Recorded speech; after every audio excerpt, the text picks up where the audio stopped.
पुंडलिकावरदे विठ्ठल, श्री ज्ञानदेव तुकाराम पंढरीनाथ भगवान की, माऊली ज्ञानेश्वर महाराज की, जगद्गुरु संत श्री तुकाराम महाराज की जय. अंतकाले च मामेव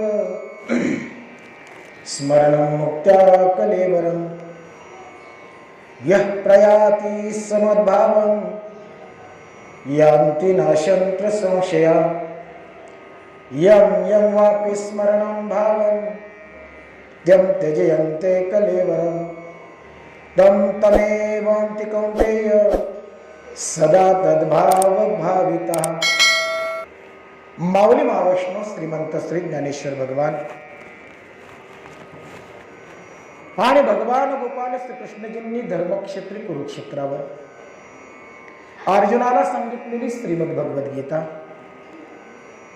आणि त्या गीतेवर ज्ञानेश्वर महाराजांनी भावार्थ दीपिकेच्या निमित्तानं सुंदर अशी केलेली टीका, या ज्ञानेश्वरीतील किंबहुना श्रीमद भगवद्गीतेतील 8वा अध्याय आणि 8व्या अध्यायामधील 5 आणि 6 नंबरचे श्लोक आजच्या या श्राद्ध प्रसंगी प्रवचन रूपी सेवेकरता निवडले.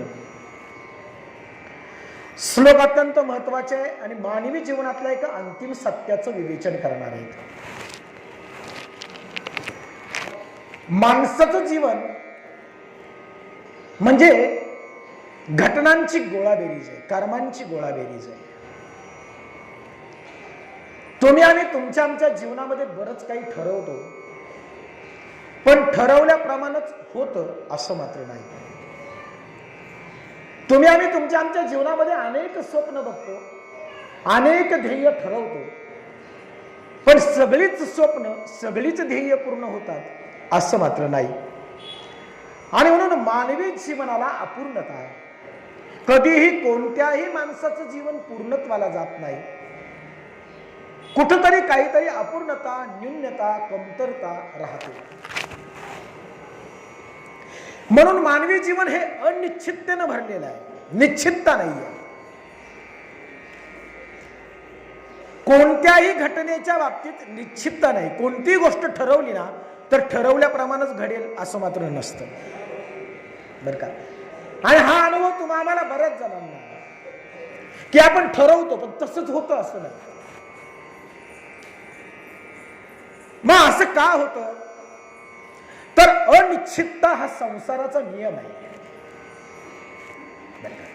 अनिश्चितता हा संसाराचा नियम आहे. इथं निश्चित काहीच नाही. मानवी जीवनामध्ये सर्वच घटना अनिश्चिततेने भरलेल्या आहेत. फक्त एकच अशी घटना आहे जी निश्चित आहे आणि ती घटना म्हणजे मृत्यू. मृत्यूच्या बाबत ठरवण्याची आवश्यकता नसते. मृत्यूच्या बाबत ठरवण्याची आवश्यकता नसते, तो येणारच आहे.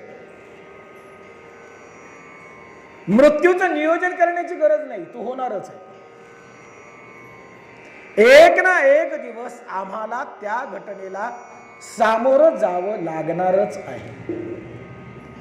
प्रत्येक माणसाच्या जीवनामध्ये, प्रत्येक जीवाच्या जीवनामध्ये ती घटना अनिवार्य आहे. कदाचित आम्ही आमच्या मनाची समजूत करून घेतली असेल की माझ्या बाबतीत असं काही घडणार नाही, पण तसं काय नसतं. घडणार हे निश्चित आहे. नाही नाही, आपण काय करतो, कानाडोळा करतो. माहित आहे होणार आहे, पण तरी आपण बिनधास्त वागतो, बेसावध वागतो. ते मांजर कसं डोळे बंद करून दूध पितं, तशी आपली गंमत आहे. आपण मरणार आहोत हे आपल्याला माहित आहे, तरी आपण अशा आविर्भावामध्ये जगतो की मी काय मरणार नाही. पण घटना निश्चित आहे, हे मात्र निश्चित. एक ना एक दिवस तो क्षण तुमच्या माझ्या जीवनामध्ये येणार म्हणजे येणारच. तो दिवस, तो क्षण, ते निमित्त तुम्हा आम्हाला गाठणार म्हणजे गाठणार, बरं का. आणि म्हणून तुमचं माझं प्रत्येकाचं धावणं त्या मृत्यूकडे बरं का. तुम्ही आम्ही जरी कुठेही या गावाला जायचंय, मला त्या गावाला जायचंय, मला इकडं जायचंय, मला तिकडं जायचंय असं जरी आपण म्हणत असू ना, तरी प्रत्येकाचं जाणं एकाच दिशेने आहे आणि ती दिशा म्हणजे मृत्यू. प्रत्येक जण पळतोय ना, तो त्या मृत्यूच्या दिशेनेच पळतोय आणि एक दिवस त्याची आपली गाठ पडणार. मग हे अंतिम सत्य जे आहे मृत्यू, त्या मृत्यूच्या बाबतीत तुम्ही आम्ही थोडंसं सावध राहणं आवश्यक आहे आणि त्याच्याबाबत जाणणं आवश्यक आहे. तत्वचिंतक माणसं माझ्या समोर आहेत म्हणून मी वेगळं प्रवचन करतो. अध्यात्म ऐकणारी, अध्यात्म पचवणारी माणसं आहेत. म्हणून आता कसं आहे, त्याच विषयांवर बरीच प्रवचन झाली, माणसं कंटाळली आता तेच विषय आहेत. म्हणून कुठेतरी वेगळा विषय असावा आणि थोडी अध्यात्म समजणारी माणसं आहेत म्हणून थोडंसं तत्व आणि सिद्धांतावर बोलतो. एक ना एक दिवस त्या मृत्यूची आणि तुमची माझी गाठ होणारच आहे, निश्चित होणार आहे. मग जर मृत्यू होणारच आहे तर त्या घटनेला तुम्ही आम्ही जाणणं, त्या मृत्यूच्या बाबत तुम्ही आम्ही सावध राहणं आणि नेमका मृत्यू म्हणजे काय याच्याबद्दल तुम्हा आम्हाला यथाव्यवस्थित ज्ञान असणं आवश्यक आहे. एखाद्या गोष्टीबद्दल भीती आम्हाला केव्हा वाटते, कोणतीही गोष्ट असते त्याच्या एखाद्या गोष्टीबद्दल आम्हाला भीती असते का, एकतर त्या गोष्टीविषयी आम्हाला परिपूर्ण माहिती नसते, त्याच्याविषयी आम्हाला ज्ञान नसतं आणि म्हणून भीती वाटते. बरं का, एकदा ज्ञान झालं ना का भिण्याचं कारण नसतं. भीती केव्हा वाटते, प्रकाशात की अंधारात? स्वभाव काय आपला, भीती वाटते ती अंधारात, प्रकाशात भीती वाटण्याचं काही काम नाही. तसं अज्ञानात भीती असते, ज्ञान झाल्यावर भीती वाटण्याचं काही काम. ज्याला ज्ञान होतं ना त्याला भीतीचं काही कारण राहत नाही, भयाचं काही कारण राहत नाही, अज्ञानात भीती असते. म्हणून मृत्यूविषयी तुम्ही आम्ही सर्वजण अज्ञानी आहोत म्हणून त्याच्याविषयी तुम्हा आम्हाला भीती आहे. लक्षात घ्या बरं का, मृत्यू ही काही जगाच्या किंवा विपरीत अशी घटना नाहीये. मृत्यू ही विश्वबाह्य घटना नाही. जर जन्म होणे ही नैसर्गिक घटना आहे तर मृत्यू ही सुद्धा नैसर्गिक घटना आहे. खरं आहे ना, जन्माला आलो हे सत्य आहे की नाही, मग मरणार हे सुद्धा सत्य आहे. मग जन्माला येणं हे नैसर्गिक आहे की नाही, प्रकृतीमध्येच तुम्ही आम्ही जन्म घेतला ना, मग मरण सुद्धा नैसर्गिक आहे. मग मरणाविषयी एवढी भीती का? आम्हाला का नकोसं वाटतं मरण, आम्हाला मृत्यू का नकोसा वाटतो, आम्ही का मृत्यूपासून पळतो? त्याचं कारण आहे आम्ही मृत्यूची जी अवस्था आहे त्या मृत्यूच्या अवस्थेला व्यवस्थित जाणलेलं नाही किंवा त्या अवस्थेविषयी आम्हाला ज्ञान नाही. बरं का, एकदा ज्ञान झालं ना तर मग भीती कमी होते, नाहीशी होते भीती. म्हणून आज आपल्याला जाणायचं आहे तो मृत्यू. नेमकं मृत्यू म्हणजे काय, काय घटना आहे ही? अनेक शास्त्रांनी, वेदांनी, ग्रंथांनी, संतांनी मृत्यूविषयी सांगितलं. अनेक ऋषीमुनींनी मृत्यूचं गूढ उकलण्याचा प्रयत्न केला. नेमकी ही घटना कशी असेल आणि मृत्यू होताना नेमकं काय घडत असेल? माणसं म्हणतात आता मेल्यास अनुभवाशिवाय कोण सांगणार आहे, आणि ज्यानं अनुभवला तो सांगायला कुठं राहतोय? मृत्यूच्या वेळी नेमकं काय होतं आणि मृत्यू नंतर नेमकं काय होतं हे सांगायला कोण आहे? आम्ही फक्त कल्पना करू शकतो, अंदाज करू शकतो, असं असं होत असेल एवढंच करू शकतो ना आपण.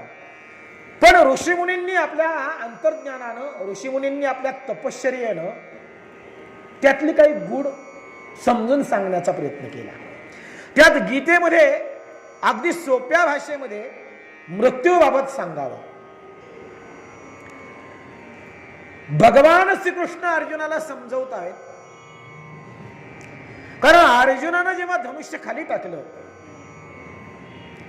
आणि धर्मयुद्धाला नकार दिला,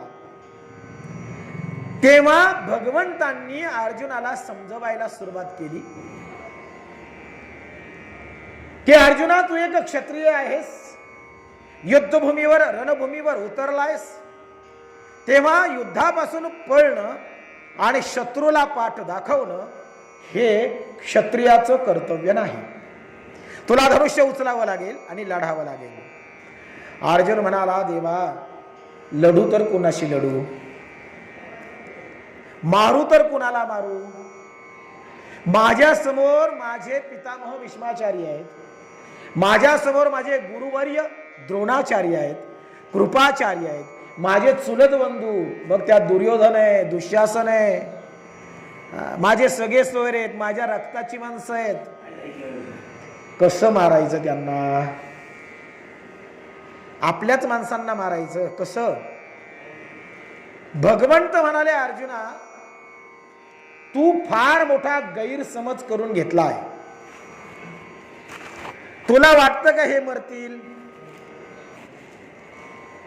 अर्जुन म्हणाला, हो, मी बाण मारले तर मरणारच आहेत, मी बाण मारले तर मरणारच आहेत. भगवान श्रीकृष्ण म्हणतायत, अर्जुना, भ्रम बाजूला कर, भ्रम बाजूला कर, मरत कुणीच नाही. बघा बर का, मरत कुणीच नाही. द्रोणाचार्यही मरणार नाहीत, भीष्माचार्यही मरणार नाहीत, कृपाचार्यही मरणार नाहीत, कर्णही मरणार नाही, कुणीच मरणार नाही. म्हणाले, कसं? म्हणाले, मरणार आहे ती त्याची वरची शरीर मरणार आहे. तो शाश्वताला कोण मारणार आहे? शाश्वताला कोण मारणार आहे? तुमच्या माझ्या शरीरामध्ये जे चैतन्य आहे, त्या चैतन्याला मारण्याची हिंमत कोणात आहे? नाही का? म्हणून भगवंत दुसऱ्या अध्यायात म्हणतात, नैनम छिंदन्ति शस्त्राणि नैनम दहति पावकः न चैनम क्लेदयन्त्यापन शोषयति मारुतः अच्छेद्यो यमदाह्यो यमविकार्यो यमुच्यते. आत्म्याचं वर्णन आहे ना, वासांश जीर्णानि यथा विहाय.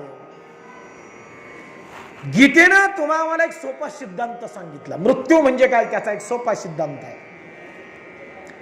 जर जन्माला येणं म्हणजे शरीरामध्ये जीवात्म्याचा प्रवेश होणं आहे. जन्माला येणं म्हणजे स्थूल शरीरामध्ये जीवात्म्याचा प्रवेश होणं. तसं मृत्यू म्हणजे स्थूल शरीरातून जीवात्मा बाहेर पडणं, ही क्रिया आहे.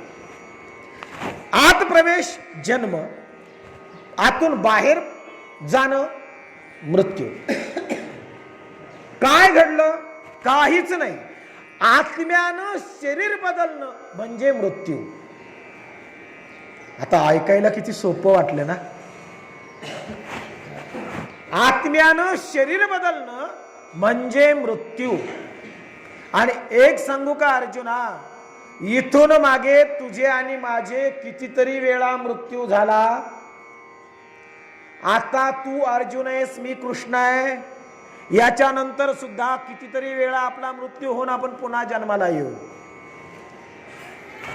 तुमच्या माझ्या बाबतीत सुद्धा ह्याच क्रिया आहेत. न जाणो तुमच्या आणि माझे इथून मागे कितीतरी जन्म झाले, कितीतरी वेळा मेलो. आता या देहात आहोत, हाही देह पडणार आहे, नंतर पुन्हा नवीन देह प्राप्त होणार आहे. हे संक्रमण चालू असतं. तो जो आत्मचैतन्य शक्ती आहे ना, ती ही बदल करत करत करत करत जाते. फक्त शरीर बाजूला होतात, बाकी चैतन्य तेच आहे. बर का? एसटी तीच असते, प्रवासी येतात जातात, नाही का? चेहरे बदलतात, एसटी तीच आहे, चेहरे बदलले. बरोबर आहे ना? म्हणून किती वेळा माणसं आली आणि कितीतरी माणसं गेली तरी एसटीला काही फरक पडत नाही. तिचं काम ती करते. आत्म्याच्या बाबतीत तसं आहे, कितीही शरीर सोडलीत आतापर्यंत, हेही सोडणार आहे आणि याच्यानंतर कितीतरी पुन्हा प्राप्त होणार आहेत. त्याच्या दृष्टीनं ही घटना नैसर्गिकच आहे, नैसर्गिकच आहे. जन्माला येताना आनंद आहे की नाही, मग मृत्यूच्या वेळी सुद्धा काय एवढं दुःख होतं? त्याचं कारण आहे, दुःख होण्याला कारण शरीर सोडणं नाही, दुःख होण्याला कारण माया आहे. दुःख होण्याला कारण माया आहे. एक माया बाजूला झाली आणि त्यातलं वास्तव समजून घेतलं ना की दुःखाचंही काही कारण नाही. अर्जुना रडतोच कशाला? अर्जुना रडतोच कशाला जर मारणारच नाहीत तर? शरीर मारणार आहेत ना, ते कुणाचं शाश्वत राहिलं? शरीर कुणाचं शाश्वत राहिलं? संतही गेले आणि राक्षसही गेले, रामकृष्णही आले गेले, त्याविन जग का ओसची पडले. रामकृष्ण सुद्धा आले आणि गेले. कोण शाश्वत आहे? कुणाचा देह शाश्वत आहे? कोण अमर आहे? कुणीच नाही ना. मग जे अमरतेला कधी प्रदान झालेलंच नाही, जे मरणारच आहे, त्याचा शोक का करावा? खरंय ना. मग त्या शाश्वताला जेव्हा तुम्ही आम्ही जाणू ना, त्या सत्याला जेव्हा तुम्ही आम्ही जाणू ना, तेव्हा दुःख करणं शिल्लक राहत नाही बर का. तेव्हा दुःखाला काही कारणच नाही राहत. किती सहज सोपा मृत्यू आहे बघा ना, किती सहज सोपा.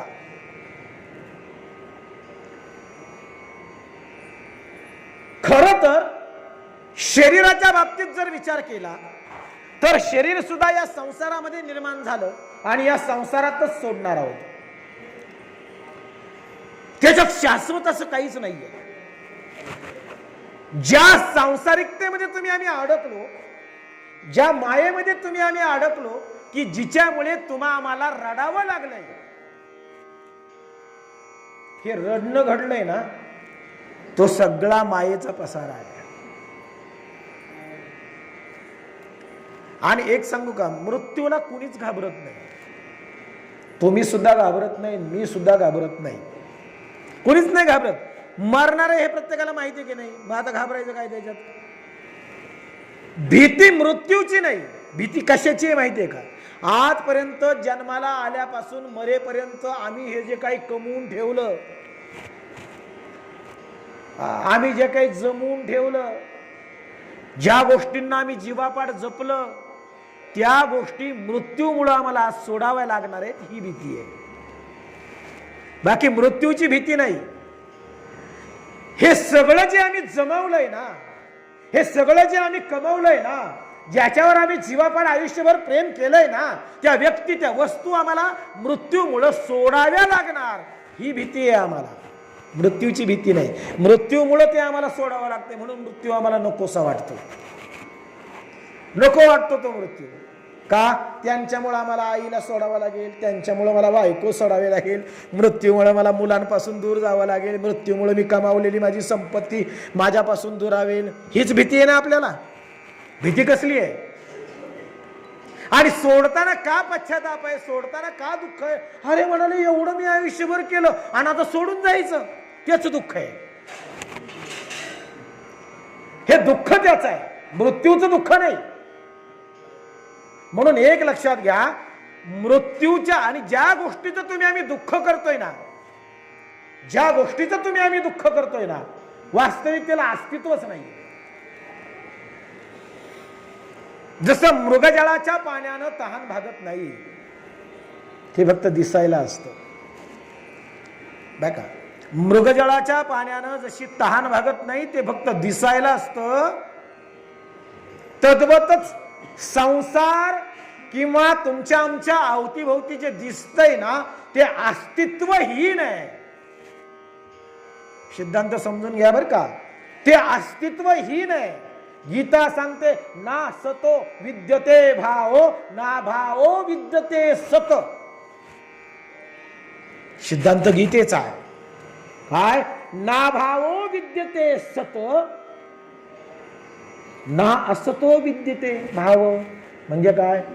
ना भावो विद्यते सत, अर्थ नीट लक्षात घ्या. ना भावो विद्यते सत, जे डोळ्यांनी दिसत नाही ते सत्य आहे.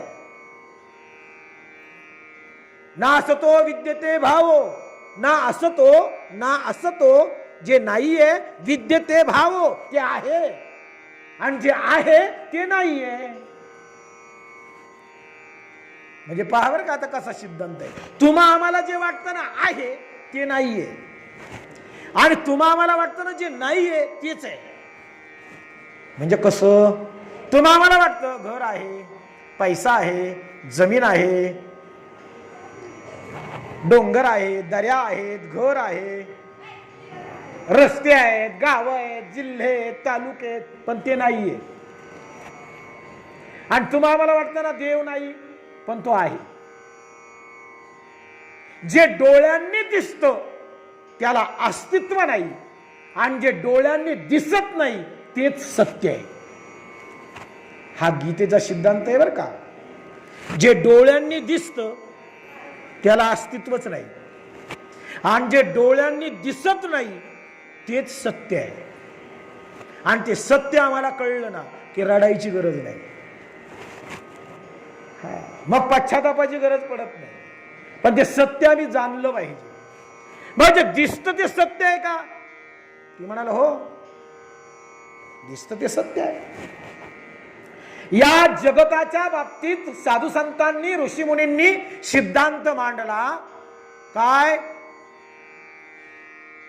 की या जगाच्या बाबतीत ऋषीमुनी संत म्हणतात ईश्वर सत्य जगन मिथ्या. ईश्वर सत्य जगत मिथ्या.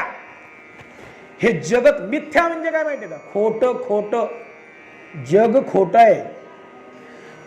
तुलसी रामायणाची सुरुवात आहे. तुलसी रामायणाची सुरुवात भगवान शंकरजी आणि पार्वतीच्या संवादानं होते. भगवान शंकरजी आणि पार्वतीचा संवाद आहे तुलसी रामायणाची सुरुवात. पार्वतीनं भगवान शंभूंना प्रश्न विचारला. भगवान शंभू कैलासावर त्या ठिकाणी चर्चा चालली आहे दोघा नवरा बायकोंची बर का. आणि उमा प्रश्न करते भगवानजींना, भगवान जी जगत क्या है? प्रश्न काय? जगत क्या है? भगवान शंभू म्हणतायत उमा जगत मिथ्या, जगत मिथ्या. की पार्वती हे जगच नाहीये, ते खोटं आहे. पार्वतीच्या चेहऱ्यावर प्रश्नचिन्ह आलं. म्हणाले शंभू अहो तुम्ही मिथ्या म्हणताय, खोटं म्हणताय, पण ते दिसतंय, ते आचरण करतंय, ते हलतंय, बोलतंय, चालतंय, क्रिया होत आहेत, व्यवहार होत आहेत, प्राणी जन्माला येत आहेत, मृत्यू पावतायत, हे सगळं बदल घडतायत, परिवर्तन घडतायत, ऋतुचक्र बदलतायत, हे सगळं चाललंय. खोटं कसं? खोटं कसं? तेव्हा भगवान शंभू म्हणतायत उमा कहू मैं अनुभव अपना, सत्य हरि भजन जगत सब स्वप्ना, सत्य हरि भजन जगत सब स्वप्ना, सत्य हरि भजन जगत सब स्वप्ना. हे जग म्हणजे स्वप्न आहे, स्वप्न. आणि स्वप्नातलं काय खरं? पार्वती म्हणाली स्वप्न कसं? हे खोटं कसं ठरलं? तेव्हा भगवान शंभूंचं उत्तर आहे मोहनिशा, मोहनिशा. स्वप्न कसं पडलं जगाचं? जगाचं स्वप्न तुम्ही आम्ही सुद्धा स्वप्नातच बरं का. मी जर तुम्हाला म्हटलं ना तुम्ही जागे आहेत का झोपलेत, तुम्ही म्हणाल महाराज रात्री झोपलेलो होतो, आता आम्ही जागे आहोत. आपले काय उत्तर आहे? रात्री आम्ही झोपलेलो होतो पण आता मात्र आम्ही जागे आहोत. नाही, आता सध्या सुद्धा आपण झोपलेलोच आहोत. म्हणून संत म्हणतात उठा जागे व्हा रे आता. आता जाग कुणाला करतात? झोपले त्यालाच जाग करतात ना. झोपले त्याला संत काय म्हणतात? उठा जागे व्हा रे आता. स्मरण करा पंढरीनाथा, भावे चरणी ठेवा माथा, चुकवा व्यथा जन्मांच्या, उठा जागे व्हा. मग हे जागे व्हा का जागे करतात संत? याचा अर्थ आम्ही झोपलोय. याचा अर्थ आम्ही जागे नाही आहोत. आणि झोपल्यावर काय पडतं? स्वप्न पडतं. आम्ही झोपलोत म्हणून संसाराचं स्वप्न सुरू आहे. जाग झाल्यावर हे स्वप्न सगळं संपतं, लयाला जातं आणि सत्य समोर येतं. जोपर्यंत आम्ही झोपेत आहोत ना तोपर्यंत आम्हाला जगताचं स्वप्न दिसत राहणार आहे. भगवान शंभू म्हणतात मोहनिशा सबस्व मनहारा. मोहनिशा कोणती झोप आहे? निशा म्हणजे रात्र. मोह निशा, मोहाची रात्र आहे. मोहाची मोह माया, मायेच्या रात्रीत प्रत्येक जीवाला झोप लागली. मोह निशा सबस्व मनहारा. देख ही स्वप्ने अनेक प्रकार. देख ही स्वप्ने अनेक प्रकार. वेगवेगळ्या प्रकारचं स्वप्न प्रत्येकाचं वेगवेगळं आहे. कोणाला शेतकरी झाल्याचं स्वप्न पडलं, कोणाला शिक्षक झाल्याचं स्वप्न पडलं, कोणाला मंत्री झाल्याचं स्वप्न पडलं, कोणाला शिपाई झाल्याचं स्वप्न पडलं, कोणाला हाऊसवाईफ झाल्याचं स्वप्न पडलं, कोणी क्लर्क झाल्याचं स्वप्न पाहतोय. प्रत्येकाचं स्वप्न वेगवेगळं आहे. प्रत्येकाचं वेगवेगळं आहे. प्रत्येकाचं कॅरेक्टर वेगवेगळं आहे. प्रत्येकाची भूमिका वेगवेगळी आहे. तुमची भूमिका वेगळी, तुमची भूमिका वेगळी, यांची भूमिका वेगळी. प्रत्येक भूमिकेनुसार त्याची त्यांची कर्म वेगळी. बरोबर आहे. हा, ह्या भूमिका तुम्ही आम्ही पण हे सगळं स्वप्नवत आहे. स्वप्नवत हे सगळं खोटं आहे. जे तुम्ही आम्ही जगतोय ना ते खोटं जगतोय. खोटं जगतोय. आणि मला सांगा खोटं कितपर्यंत आम्हाला सुख देईल? म्हणून संसारात सुखी कोणीच नाही. कारण का? खोट्याच्या मागं पळणं. काही प्राप्तच होत नाही. एवढी सगळी धावपळ करून तर मग दुःख नाही होणार. मग काय होणार? एवढं सगळं 70 80 90 100 वर्षांचं आयुष्य जगायचं आणि शेवटी हात रिकामीच राहतात. मग दुःख नाही. मग काय? दुःखाचं कारणच ते आहे. आणि म्हणून का नको त्याच्या मागे लागलो. संत तुकाराम महाराज म्हणतायत नाही त्याची घेता शिरी होईल दुरी निजपंथ. तुमचा माझा निजपंथ दूर गेला कारण नाही त्याची घेता शिरी. नको ते डोक्यावर घेतलंय. जे नाहीच आहे ना ते मिळवण्याचा प्रयत्न करतोय. अहो जे नाहीच आहे ते मिळेल कसं? जसं हवेला पकडण्याचा प्रयत्न व्यर्थ आहे ना तसा हवा आहे बरं का. हवेला नाही म्हणता येणार नाही. जगताच्या बाबतीत ते नाही आहे. ते शून्य आहे. शून्य. जगत काय? शून्य. संसाराच्या नावे घालून या शून्य. शून्य का म्हटलंय जगाला? शून्य. शून्य का म्हटलंय? रामकृष्ण. शून्य का म्हटलं? शून्य म्हणजे काय सांगा चला. शून्य म्हणजे काय? तुम्ही म्हणाला शून्य म्हणजे शून्य. शून्याची किंमत काय? शून्य म्हणजे काय? काहीच नाही. माझ्याकडं शून्य पैसे आहेत म्हणजे किती पैसे आहेत? काहीच नाही. शून्य म्हणजे काहीच नाही. मग शून्य म्हणजे जर काहीच नाही तर शून्य नाहीये का? सांगा. बोलत चला. मी सिद्धांतावर बोलतोय. हा म्हणजे जाणकार माणसं आहे आणि तत्व समजणारी माणसं म्हणून मी तत्वावर चाललोय, सिद्धांतावर चाललोय. कारण बाकीची प्रवचन आपण नेहमी ऐकली तो आपल्या ग्रंथांमध्ये, आपल्या गीतेमध्ये, आपल्या शास्त्रामध्ये काय तत्वज्ञान आहे ते आम्हाला कळलं पाहिजे.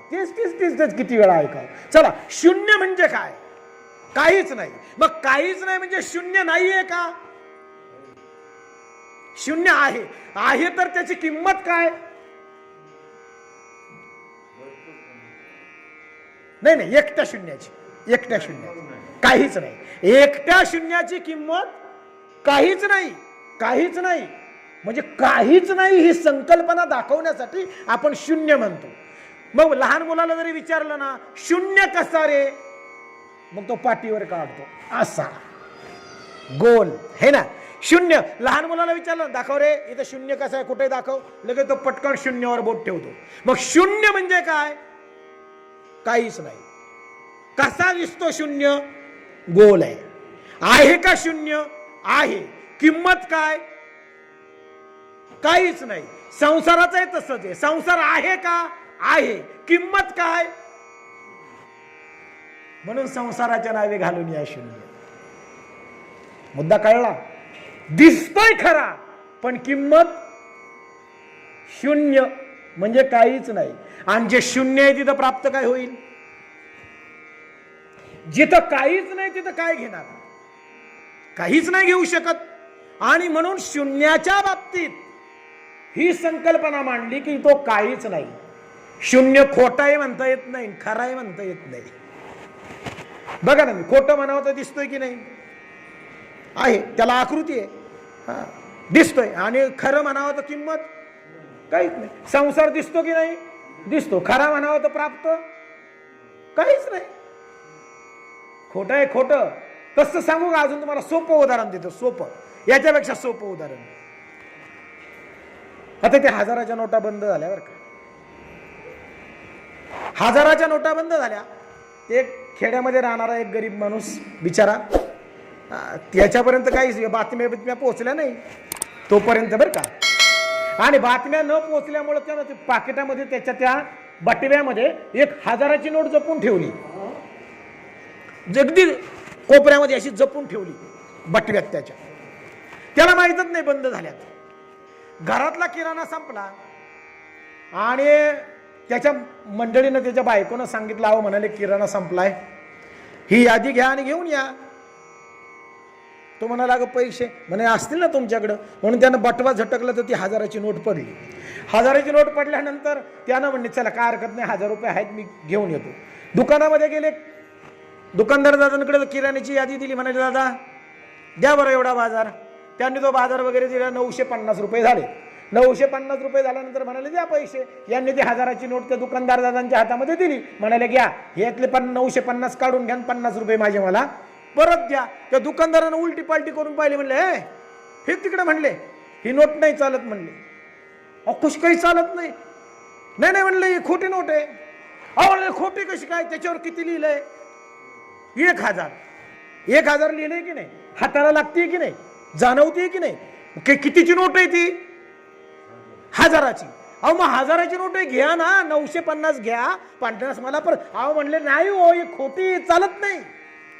खोटी, हिला किंमत नाही म्हणले. किंमत, हिला किंमत नाही. अहो म्हणाले, असं काय करता? 1000 आहेत ते, किंमत कशी नाही? म्हणाले, नाही 1000 जरी लिहिलेले असले तरी या घडीला तिची किंमत शून्य आहे.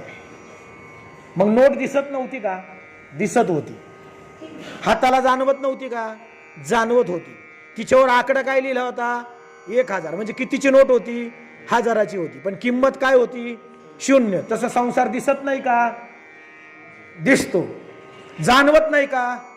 जाणवतो. व्यवहार होत नाहीत का? होत आहेत. माणसं जन्माला येत नाहीत का? येत आहेत. मरत नाहीत का? मरतायत. किंमत काय? म्हणून लक्षात घ्या, तुम्ही आम्ही दुःखी का आहोत? आम्ही शून्याच्या मागे लागलोय ना. आम्हाला केव्हा तो प्राप्त होईल याच्यासाठी आमची धडपड आहे. मिळत नाही म्हणून रडणं, मिळत नाही म्हणून धावपळ आहे. मिळेलच कसं? जिथं नाहीच आहे तिथं मिळवण्याचा प्रयत्न चाललाय. खरंय ना? रडायचं कारण ते. तसं शरीराच्या बाबतीत हे जर या संसारापासूनच उत्पन्न झालंय तर त्याला तरी काय किंमत असणार आहे? ते सुद्धा संसारासारखं नश्वर आहे. त्याच्यात सुद्धा बदल आहेत, त्याच्यात सुद्धा परिवर्तन आहे. आणि ते सुद्धा हळूहळू मृत्यूच्या अधीन होत जात आहे. मला सांगा, आपण एकदा मरणार की अनेक वेळा मरणार? सगळ्यांचं उत्तर काय? माणसं म्हणतात एकदाच काय ते मरायचं, एकदाच काय ते मरायचं. आपण एकदाच मरतो का? एक लक्षात घ्या, आपण सेकंदाला मरत आहोत. आपला मृत्यू प्रतिक्षण होतोय. प्रत्येक क्षणाला आपण मरतोय. या घडीला सुद्धा आपण मरतोय.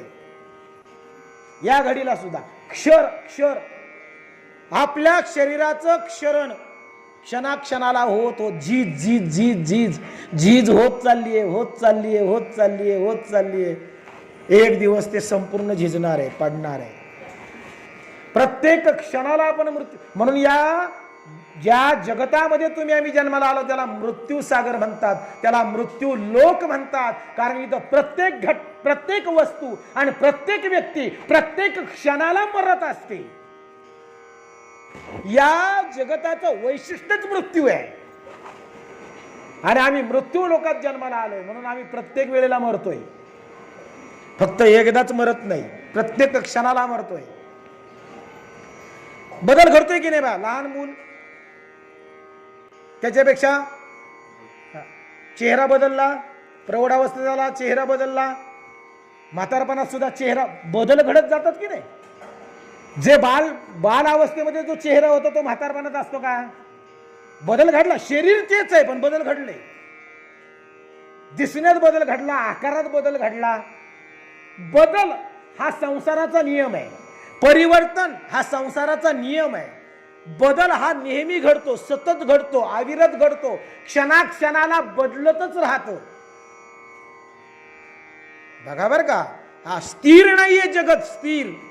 स्थिर कुठेही नाही, कोणत्याही क्षणी स्थिर नाही. आम्ही सुद्धा स्थिर नाही, आमचं शरीर सुद्धा स्थिर नाही. तुम्ही आम्ही जरी बसलेलो असलो तरी आतमध्ये काही सूक्ष्म क्रिया चालल्यात. कित्येक पेशी या क्षणाला मेल्या असतील आणि कित्येक नवी जन्माल्या असतील. सायन्स ज्याला माहिती त्याला माहिती. खरं आहे ना. या शरीरामध्ये या क्षणाला कित्येक पेशी मेल्या आणि कित्येक पेशी नव्यानं जन्माला सुद्धा आल्या. या शरीरामध्ये या घटना मरणं जगणं, मरणं जगणं, मरणं जन्मणं सारखंच चालू आहे. म्हणून आम्ही बसलेलो असलो तरी बदल मात्र घडतायत, बदल मात्र चालू आहेत. शरीरामध्ये बदल होत आहेत. म्हणून मृत्यू ही अविरत घडणारी घटना आहे आणि प्रत्येक क्षणाला तुम्ही आम्ही मृत्यूच्या अधीन आहोत. प्रत्येक क्षणाला आहे. म्हणून ती घटना जाणून घ्या. नेमकं काय होतं, नेमकं काय होतं, मृत्यू म्हणजे काय. पुन्हा त्याच मुद्द्याकडे जाऊया. जन्माला येणं जसं नैसर्गिक आहे तसं मृत्यू सुद्धा नैसर्गिकच आहे. पुन्हा अजून दुसरी एक भाषा मी सांगितली मगाशी. जीवात्म्याचा शरीरामध्ये प्रवेश म्हणजे जन्म आणि जीवात्म्याचा शरीरातून बाहेर पडणं म्हणजे मृत्यू. अजून एक उदाहरण दिलं मी. ज्ञानेश्वर महाराज म्हणतायत मग जीर्ण वस्त्र सांडीचे आणि नूतन वस्त्र वेढीचे. काय. जीर्ण वस्त्र सांडीचे आणि नूतन वस्त्र वेढीचे म्हणजे काय. जुना झालेला कपडा, फाटलेला कपडा, उपयोगात न आणता येण्याजोगा कपडा, तुटलेला, आपण काय करतो त्याच्याबाबतचा व्यवहार टाकून देतो. जुना झालाय ना, वापरण्यायोग्य राहिला नाही, आता काय उपयोग त्याचा. जीर्ण झालाय, विरलाय तो, मग आपण काय करतो त्या कपड्याच्या बाबत तो टाकून देतो आणि काय करतो मग नवीन घालतो. मग आता मला सांगा, जीर्ण झालेल्या, तुटलेल्या, फाटलेल्या कपड्याचा विचार करतो की नवीन घातलेल्या कपड्याचा विचार करतो. अहो जुनं झालेलं कुठं फेकलं, त्याचा काय पोचारा केला का काय केलं त्याचा सुद्धा आपण विचार करत नाही. ते कुठं पडलंय ते सुद्धा आपण पाहत नाही. उलट नवीन कपडा अंगावर घातला ना तर 4 चक्रा जास्तीच्या चौकात मारतो. का कुणीतरी मला म्हणावं कितीला घेतला रे नवीन कपडा. हा म्हणजे त्याला नवीन परिधान केल्याचा आनंद आहे, जुनं टाकल्याचा विचार सुद्धा तो करत नाही. मग ही घटना किती सोपी आपल्या दृष्टीनं. जुनं टाकणं, नवीन परिधान करणं सोपं आहे की नाही. आत्म्याच्या दृष्टीनं शरीर बदलणं तेवढं सोपं आहे. आत्मा तेच करतो. मग हा कपडा जुना झाला, फाटला, तुटला, वापरण्याजोगा राहिला नाही, याचा काही उपयोग राहिला नाही, म्हातारा झाला की आत्मा काय करतो, या कपड्याला टाकून देतो, पुन्हा नवीन घेतो. मग आता काय एवढं दुःख करण्याचं कारण आहे. तत्व तर तेच आहे की नाही.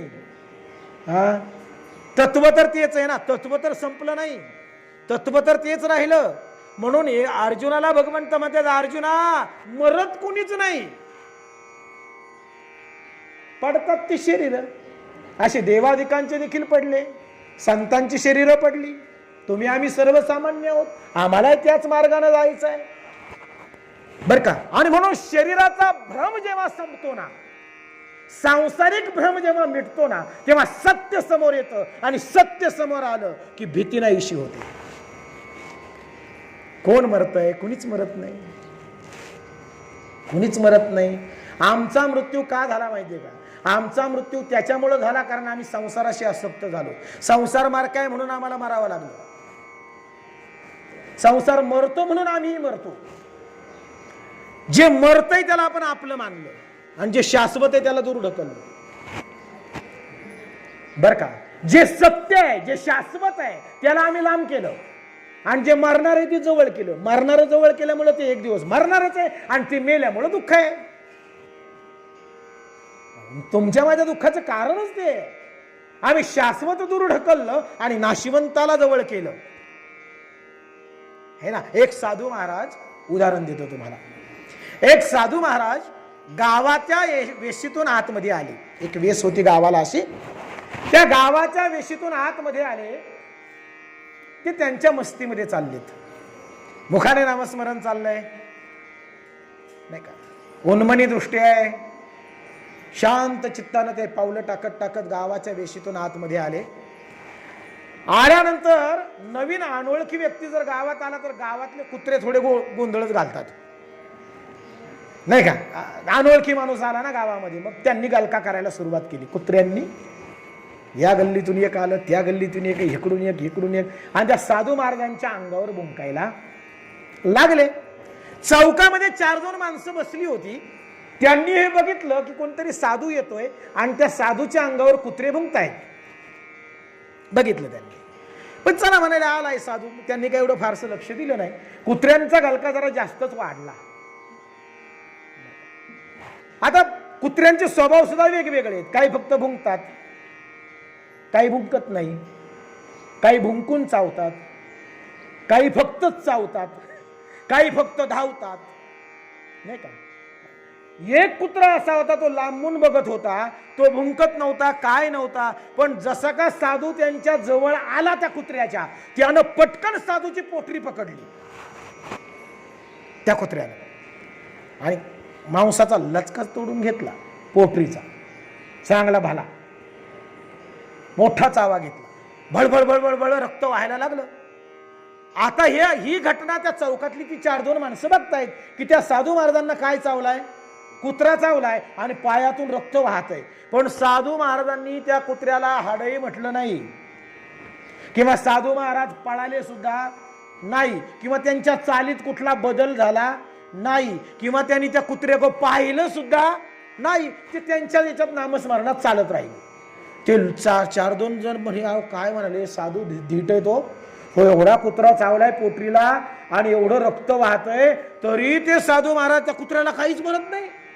त्या कुत्र्याला सुद्धा थोडंसं वाटलं असेल विशेष का मी एवढा चावलो तरी या साधू महाराजांनी मला काहीच प्रतिक्रिया दिली नाही. त्या कुत्र्यानं दुसऱ्या पोटरीला चावा घेतला बरं का. दुसऱ्या पोटरीला चावा घेतला. आता त्याही पोटरीतून रक्त व्हायला लागलं तरी साधू महाराजांनी कुत्र्याला हाडही म्हटलं नाही.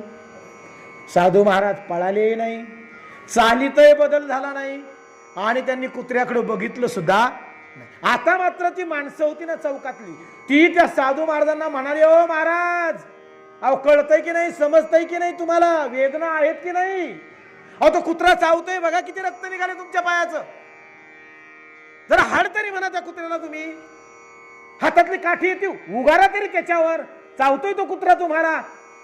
साधू महाराज हसत हसत त्यांच्या जवळ आले बर का, हसत त्यांच्या जवळ आले आणि त्यांना म्हणाले काय म्हणणं आहे तुमचं. अहो म्हणाले म्हणणं काय, तुमच्या पोटऱ्यांकडे बघा केवढं रक्त वाहत आहे, कुत्रा चावलाय, तुम्हाला लक्षात नाही आलं का कुत्रा चावतोय तो.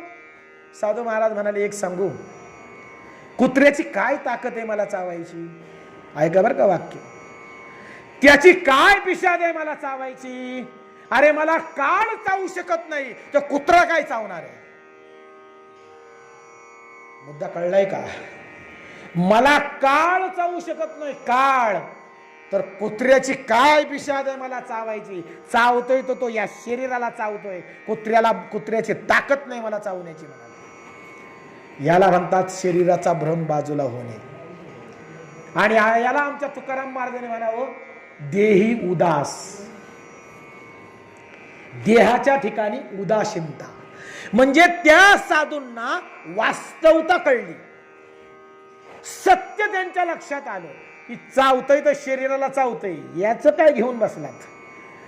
पण मला काळ सुद्धा चावू शकत नाही. काळ, मी काळाच्याही पलीकडचा आहे, मी जन्म मृत्यूच्याही पलीकडचा आहे, मी विचारांच्या पलीकडचा आहे, मी द्वंद्वांच्या पलीकडचा आहे.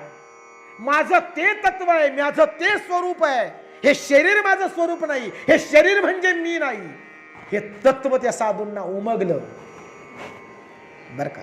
आणि म्हणून हे तत्व जेव्हा तुम्हाला अनुभवानं कळेल ना, तेव्हा शरीराला कुत्रा चावो नाहीतर शरीराचा मृत्यू हो, त्यानं वेदना होत नाही, त्यानं दुःख होण्याचं काही कारण नाही. कारण शाश्वत कधी मरत नसतं आणि शरीर मेल्याशिवाय राहत नाही.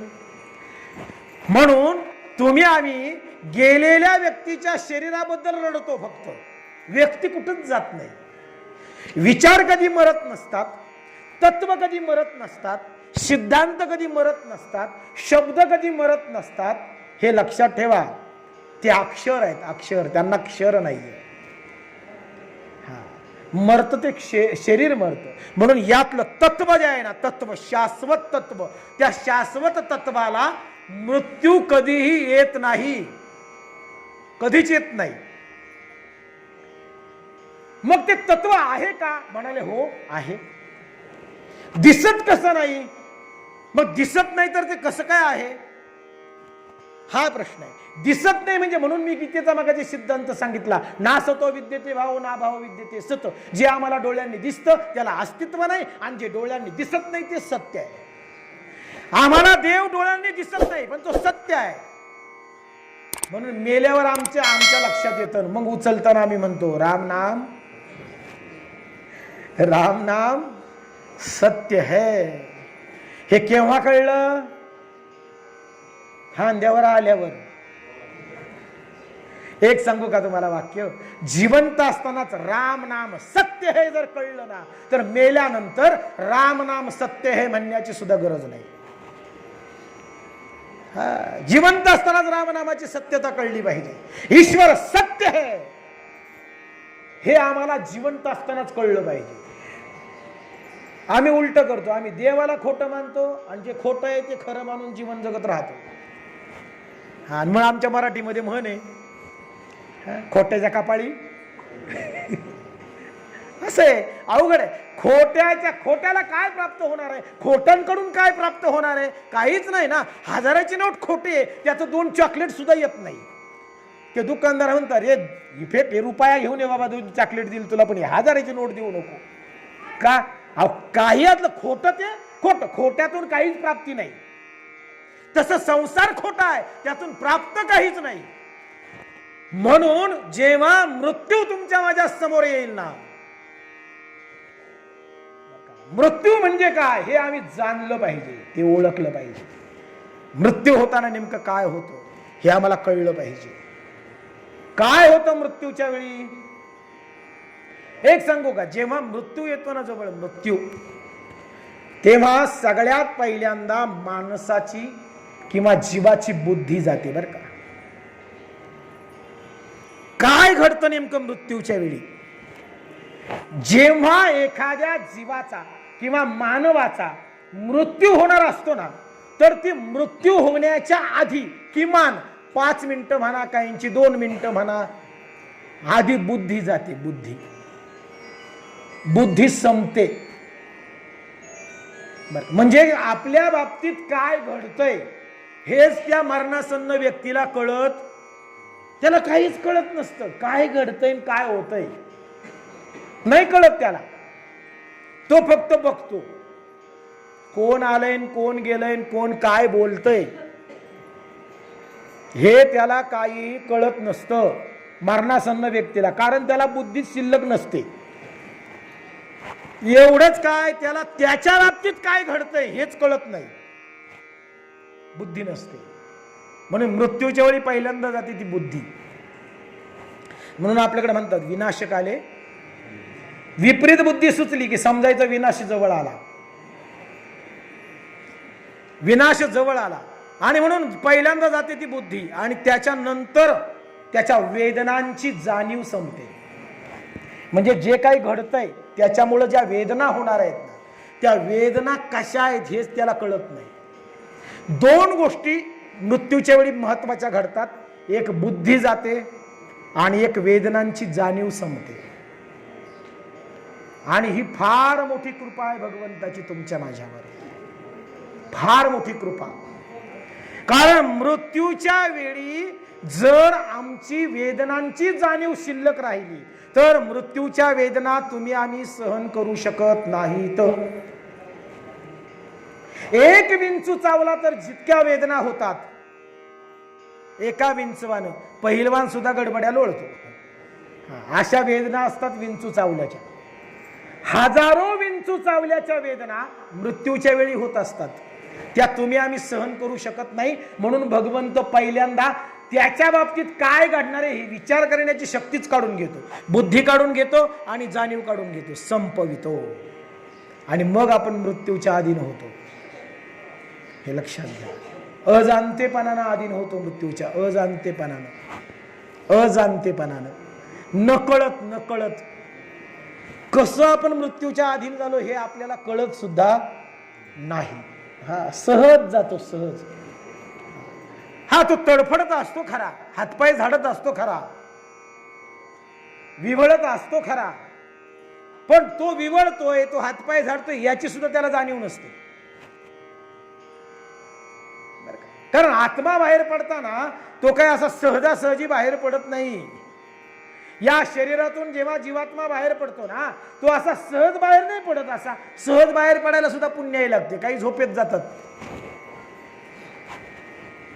झोपला तसंच गेला, कळलं सुद्धा नाही बरं का. पण काहींचा मृत्यू 2-2 दिवस होत नाही. एकन मला फोन केला, म्हणले महाराज 2 दिवस झालं गरगरीत आहे म्हातारं, गरगर गरगर. काय करावा म्हटलं, काय नाही आता मला तर काही सांगता येणार नाही. एक काम करा म्हटलं, ते 15वा अध्याय वाचतात म्हटलं, गीतेचा 15वा अध्याय वाचा म्हणलं त्या माणसाजवळ. मग असं म्हणतात का बा 15वा अध्याय वाचताना जर माणसाचा जीव निघत नसेल तर तो 15वा अध्याय वाचावा असं म्हणतात. म्हटलं मी ऐकलंय, मला काही अनुभव नाही म्हटलं त्याचा. त्यानं ते वाचला ते झालं होतं. म्हणले महाराज काय उपाय सांगितला तुम्ही? म्हणलं नाही, मी फक्त ऐकेवाच होतो. बरं का, की असं म्हणतात माणसाचा जर जीव निघत नसेल ना, म्हणजे घरघर घरघर असेल, आणि मग असं म्हणतात का कायचं जीव निघाना आता कुठं अडकलाय बिचारा, तेव्हा असं म्हणतात की 15वा अध्याय पुरुषोत्तम योगाचा गीतेचा वाचावा, म्हणजे त्या माणसाला आपोआप त्याचा जीवाचं किंवा प्राणाचं प्राणोत्क्रमण होतं शरीरातून. मग खरंच प्राण बाहेर पडतो का? हो म्हणाले, हो पडतो. मग दिसलाय का कुणाला? शास्त्रज्ञांनी प्रयोग केला. किती ग्रॅम वजन आहे प्राणाचं माहिती आहे का? 40 ग्रॅम. त्या 40 ग्रॅमनं शरीर जिवंत ठेवले. शास्त्रज्ञांनी प्रयोग केला, जिवंत माणसाच्या शरीराचं वजन केलं आणि मेल्यावर वजन केलं तेव्हा 40 ग्रॅम कमी भरलं. बरं का, अमेरिकेच्या अल्फ्रेड नावाच्या काही शास्त्रज्ञानं प्रयोग केला. बघा बरं का, प्राण बाहेर पडतो का? त्यानं गीता वाचली, म्हणजे त्याच्या वाचण्यात आली गीता वाचण्यात आली. त्याच्या काय वाचण्यात आलं की शरीरातून प्राण बाहेर पडतो, जीवात्मा बाहेर पडतो, ती चैतन्य शक्ती बाहेर पडते. डोळ्यांनी जरी दिसत नसली तरी ती बाहेर पडते, हे निश्चित. त्या अल्फ्रेडनं काय केलं माहितीये का? एक काचेची पेटी बनवली, बुलेट प्रूफ काचेची पेटी बनवली, पेटी, आणि मरणासन्न व्यक्ती त्या पेटीत टाकला. म्हणजे आता शास्त्रज्ञ प्रयोग करायला अवघड असतात. आणि मग त्यांनी काय केलं, तो मरणासन्न व्यक्ती त्या पेटीत घातला, कुलूप लावून घेतलं, पॅक, हवा बंद केली ती पेटी, हवेला सुद्धा प्रवेश नाही आतमध्ये किंवा बाहेर. त्याला काय करायचं होतं माहितीये का? या शरीरातून बाहेर पडणारा जो प्राण आहे ना, तो पकडायचा होता. त्याला वाटलं बुलेट प्रूफ काचेत तरी कुठं बाहेर पडणार नाही. पण एक सांगू का, जेव्हा त्या माणसाचा मृत्यू झाला ना त्या पेटीमध्ये, तेव्हा बुलेट प्रूफ काचेची पेटी सुद्धा तडा जाऊन त्या पेटीला सुद्धा तडा गेला. सांगायचं तात्पर्य काय, प्राण कुणी पकडलाय, कुणी बघितलाय, पण कुठंतरी ती शक्ती आहे की ती या शरीरातून बाहेर पडते आणि या शरीराला अचेतन बनवते. चेतन व या शरीराला चेतनामय बनवणारी जी शक्ती आहे ना, तेच तुमचं माझं खरं चैतन्य आहे आणि तेच तुमचं माझं खरं स्वरूप आहे. ते कधी मरत नाही, त्याला कोणी पकडलं नाही, त्याला कोणी दाखवलं नाही, त्याच्यावर कोणी मात केली नाही. म्हणून जाणतेपणात भगवंताला एक अवश्य प्रार्थना करा. रोज देवाकडे तुम्ही आम्ही जातो आणि रोज देवाच्या समोर तुम्ही आम्ही हात जोडतो रोज, आणि रोज काहीतरी संसाराचं मागतो. नका मागत बसू, नका मागत बसू त्याच्याकडे. त्यानं जन्माला घालताना तुम्हाला काय द्यायचं ते देऊन टाकले. उगच कशाला रोज त्याच्याकडे हात पसरायचे. तुम्हाला मागायचंच आहे ना देवाकडे, तर एक गोष्ट जरूर मागा. सकाळ संध्याकाळ देवाकडे एक गोष्ट मागा. देवा जेव्हा माझा मृत्यू येईल ना, तेव्हा मृत्यू येते वेळी तू माझ्या सोबत राहा आणि माझी जाणीव मला राहू दे, मरताना तुझं स्मरण मला राहू दे. एवढीच गोष्ट मागा देवाकडे, बाकी काहीच मागू नका. काय द्यायचं ते देऊन टाकले. आणि तुमच्या माझ्या जीवनामध्ये जे घडतं ना महाराज, बरं का, तुमच्या माझ्या जीवनामध्ये जे घडतं ना, ते तुमच्याच माझ्या कर्मांचा परिपाक असतो, तुमच्या माझ्या कर्मांचाच परिणाम असतो. तिथं देवाचा काही संबंध नसतो. हे पुन्हा पुन्हा ऐका. म्हणून आपल्या जीवनामध्ये घडणाऱ्या घटनांचा देवाचा काहीही संबंध नसतो. देवाला दोष देत बसू नका. देवानं माझं असंच केलं, देवानं माझं तसंच केलं, देवानं माझं वाटोळं केलं, अजिबात नाही. देवाचा आणि तुमच्या माझ्या जीवनामध्ये घडणाऱ्या कर्मांचा घटनांचा काहीच संबंध नाही. तुमच्या माझ्या जीवनामध्ये जे काही घडतंय ना, ते कुठंतरी तुम्ही आम्ही मागं केलेल्या कर्मांचा परिणाम आहे. पेरल्याशिवाय उगवत नाही. जसं करावं तसं बरावं. चांगलं घडतंय याचा अर्थ आम्ही कुठंतरी मागं काहीतरी चांगलं पेरलंय, आणि वाईट घडतंय याचा अर्थ कुठेतरी आमच्याकडून काहीतरी अनुचित घडलंय. म्हणून तुमच्या आमच्या जीवनामध्ये घडणाऱ्या घटना या तुमच्या माझ्याच जीवनामध्ये, त्याला सर्वस्वी आपण जबाबदार आहोत, ईश्वर जबाबदार नाही. म्हणून दोष देत बसू नका देवाला. एक सांगू का, चांगलं घडलं ना तर त्याचं कौतुकही करू नका, आणि वाईट घडलं ना तर त्याला दोषही देऊ नका. चांगलं घडलंय ना तर तुम्ही काहीतरी चांगलं केलंय म्हणून, आणि वाईट घडलंय ना तर आपल्याकडून काहीतरी अनुचित घडलंय म्हणून, तो आपल्याच कर्मांचा परिणाम आहे. आणि म्हणून भगवंताकडे बोट करत जाऊ नका.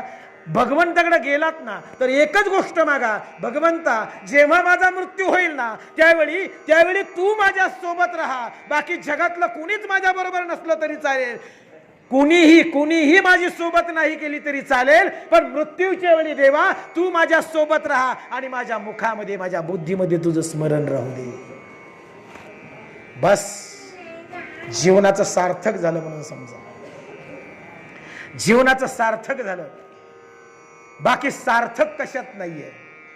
बरं का, ज्यावेळी अंतकाळी माणसाला स्मरण असेल ना भगवंताचं, त्यावेळी समजायचं का त्याचं जीवन सफल झालं. बाकी सगळं चाललंय तेच नाही का. कुणी देवाचं नामस्मरण करत गेलाय असं काय विरळ आहेत. फार थोडी माणसं आहेत की ज्यांनी देवाचं नामस्मरण करत देह ठेवला. थोडी म्हणण्यापेक्षा बोटावर मोजणे की तुम्हाला आठवत नसतील बरीच, मला तर नाहीच आठवत की कुणी माझ्या समोर राम म्हणत मेलाय असं मला तरी आठवत नाही. तुमच्या स्मरणात कुणी आहे का? मला आठवतं भीष्माचार्यांनी देह ठेवला तेव्हा परमेश्वराचं चिंतन होतं आणि भगवान श्रीकृष्ण तिथं होते. असं मी ऐकले की महात्मा गांधींना गोडसेंनी गोळी मारली तेव्हा मरताना ते हे राम म्हटले.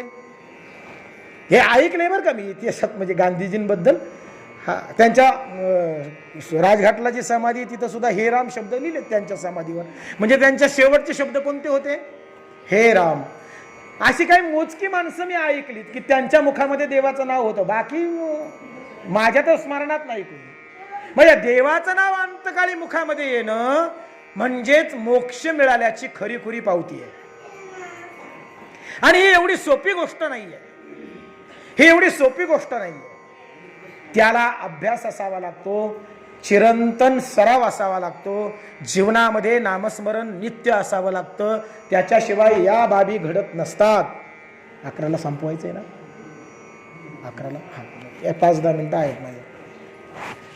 म्हणून श्लोक काय सांगतोय? अंतकालेचे मामेव स्मरण मुक्त्या कलेवरम ये प्रयाती समभावम याती नाशंत्र संशया यम यम वापी स्मरणं भावं तम त्यजयन्ते कलेवरं तम तम एवंति कौन्तेय सदा तद्भाव भाविता अभ्यास योग युक्तेन चेतसा नान्यगामिना. भगवंत सांगतायत की हे घडायला सुद्धा अभ्यास योग युक्तेन चेतसा नान्यगामिना. अभ्यास योग पाहिजे, सराव पाहिजे. भगवंताचं नाव तुमच्या माझ्या मुखामध्ये येण्यासाठी सराव पाहिजे. मृत्यूतून पलीकडे जायचंय ना, तर हा सगळ्यात सोपा मार्ग सांगितला. देवाचं नाव घेत जीवन संपवायचं. पण काय होतं माहितीये का, आपल्याला या गोष्टी मारण्याच्या वेळेस सुचत नाही, कारण बुद्धी नसते. आणि असली तरी ती मायेनं एवढी लिप्त असते की आपल्याला देवाचं नाव घ्यायला उसंतच नसते. मरताना सुद्धा माणसं लिकीला बोलवा, लेकाला बोलवा, आला का माझा बाबा, आली का माई बाई. मरताना आम्हाला ते आठवतं, पैसा कुठे ठेवलाय, वाटून घ्या रे व्यवस्थित, भांडणं करू नका रे. मरताना आमचा जीव गुंतलाय कुठं. म्हणून या संत असे म्हणाले काही ऋषीमुनींच्या बाबतीत असं की मरताना माणसानं एकटं मरावं, अनेकांमध्ये मरू नये. मृत्यू जवळ आला ना की माणसानं सगळ्यांना बाजूला करावं आणि एकटं मरावं. एकटं, घोळक्यात मरू नये.